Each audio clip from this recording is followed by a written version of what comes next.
NEET MCQ series में आपका स्वागत है। जहाँ हमारे पास क्वेश्चन है जो आया था नीट 2018 में। तो चलिए क्वेश्चन पढ़ेंगे। Which type of ecological pyramid would you obtain from the following data. नीचे दिए गए चारों में से कौन सा पिरामिड हमें मिलेगा इस डेटा से, जिसके अंदर सेकेंडरी कंज्यूमर 120 ग्राम है, प्राइमरी कंज्यूमर 60 ग्राम है और प्राइमरी प्रोड्यूसर 10 ग्राम है। तो जैसे कि आप देख सकते हैं नीचे की तरफ जब ये जा रहे हैं यानी सेकेंडरी कंज्यूमर से प्राइमरी प्रोड्यूसर की तरफ, तो हमारा जो मास है वो कम हो रहा है यानी बायोमास कम हो रहा है। तो जैसे कि हम जानते हैं कि जो हमारा पिरामिड होता है, जो इन्वर्टेड पिरामिड होता है, उसके अंदर प्राइमरी कंज्यूमर का मास ज़्यादा होता है और प्रोड्यूसर का मास कम होता है। तो हमें इस डेटा से जो मिलेगा वो मोस्टली मिलेगा हमारा इन्वर्टेड पिरामिड ऑफ बायोमास मिलेगा। एग्जांपल है जैसे कि 10 ग्राम प्रोड्यूसर का मास होगा, इसके बाद स्मॉल फिश का 60 ग्राम और बिग फिश का 120 ग्राम, जैसे कि हमने एग्जाम्पल से दे दिया। तो हमें मिलेगा इन्वर्टेड पिरामिड ऑफ बायोमास, क्योंकि ऊपर से नीचे की तरफ घट रहा है ये। तो इस क्वेश्चन का आंसर ए हो जाएगा। तो thanks for watching, please like share and subscribe for more videos. NEET MCQ series में आपका स्वागत है। जहाँ हमारे पास क्वेश्चन है जो आया था नीट 2016 में। तो चलिए क्वेश्चन पढ़ेंगे। Which of the following would appear as the pioneer organism on the bare rocks. तो किसी भी जब सक्सेशन जो होती है हमारी, तो हमसे क्वेश्चन पूछ रहा है कि पायोनियर ऑर्गेनिज्म उस बेयर रॉक्स पे यानी बेयर पत्थरों पे क्या होंगे पायोनियर स्पीशीज़ यानी सबसे पहले आने वाली स्पीशीज़। तो अब एनसीईआरटी की तरफ बढ़ते हैं। एनसीईआरटी के अंदर सक्सेशन का जो पैराग्राफ है प्लांट्स के अंदर, जिसके अंदर जो मैंने बॉक्स बनाया रेड से, उसको पढ़ेंगे। The species that invade a bare area are called the pioneer species, सबसे पहले आने वाले। The primary succession on the rocks that is usually lichens which are able to secrete acid to dissolve rocks help in weathering of and soil formation। यानी जो primary succession करते हैं, जो species सबसे पहले आती है रॉक्स के ऊपर यानी जो बेयर एरिया के ऊपर, जो सॉइल बनाती हैं और पत्थरों को तोड़ती हैं, वो होती है हमारी लाइकन्स। तो इस क्वेश्चन का आंसर हमें मिल गया है, सी ऑप्शन हो जाएगा हमारा लाइकन। तो उसको मार्क कर देंगे। तो thanks for watching, please like share and subscribe for more videos. NEET MCQ series में आपका स्वागत है। जहाँ हमारे पास क्वेश्चन है जो आया था 2015 में। तो चलिए क्वेश्चन पढ़ेंगे। During ecological succession, ecological succession में क्या होता है। तो एनसीईआरटी रेफरेंस पैराग्राफ देखेंगे इकोलॉजिकल सक्सेशन का। इसके अंदर जो मैंने येलो से अंडरलाइन किया इसको पढ़ेंगे। The gradual and Fairlie predictable change in the species composition of a given area is called ecological succession. तो इकोलॉजिकल सक्सेशन की डेफिनेशन दी हुई है और भी बाकी खूब सारी चीज़ें हैं। तो इसके अंदर जो हमारा सी ऑप्शन देख सकते हैं इस क्वेश्चन के अंदर, the gradual and predictable change in a species composition occur in a given area. तो हाँ, ये एकदम करेक्ट है। और बाकी देखते हैं, ए ऑप्शन हमारा कहता है the number and type of animal remain constant. तो ये गलत है। जैसे जैसे हमारी सक्सेशन होती जाती है और तरीके की यानी जेनेटिक डाइवर्सिटी बढ़ती जाती है, पायोनियर स्पीशीज़ जो होती है वो हमारी कम्युनिटी मतलब क्या कहते हैं इक्विलिब्रियम नहीं होती है, वो क्लाइमैक्स स्पीशीज़ होती है।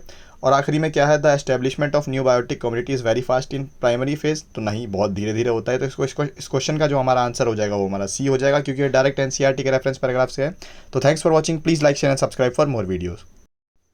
नीट एमसीक्यू सीरीज में आपका स्वागत है। जहाँ हमारे पास क्वेश्चन है जो आया था 2015 में। तो चलिए क्वेश्चन पढ़ेंगे। Secondary succession takes place on in, यानी सेकेंडरी सक्सेशन कहाँ पे होता है, ये हमसे क्वेश्चन पूछ रहा है। तो चार ऑप्शन है हमारे पास, newly created pond, newly cooled lava, bare rocks या डिग्रेडेड फॉरेस्ट। तो अब एनसीईआरटी रेफरेंस देखेंगे इसके अंदर। Secondary succession begin in an area where natural biotic community have been destroyed such as the abandoned farmlands, burned or cut forest, land that have been flooded. Since some soil or sediment is present, succession is faster than primary succession। तो newly created pond और newly cooled लावा जो होगा इसके अंदर हमारी primary succession होगी। Bear rocks पे भी प्राइमरी सक्सेशन होगी। डिग्रेडेड फॉरेस्ट यानी यहाँ पे पहले फॉरेस्ट थे या ये तो जल गए या ख़राब हो गए या किसी वजह से ख़राब होकर हट गए। ये यहाँ पे जब दोबारा सक्सेशन होगी तो ये तेज़ी से होगी, क्योंकि यहाँ पे पहले से सॉइल है। तो सेकेंडरी सक्सेशन जो हमारी होगी ये डिग्रेडेड फॉरेस्ट इस क्वेश्चन का आंसर हो जाएगा। तो इसको मार्क कर देंगे। तो thanks for watching, please like share and subscribe for more videos.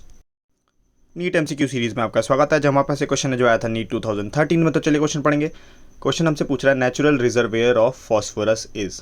Phosphorus का नेचुरल रिजर्वायर कहाँ पे होता है। तो ए है रॉक, बी है फॉसिल, सी है सी वाटर और डी है एनिमल बोन्स।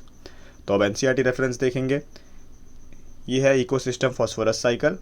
ये जो रेड से अंडरलाइन किया उसको पढ़ेंगे। The natural reservoir of phosphorus is rocks. तो इस क्वेश्चन का आंसर हमें मिल गया है।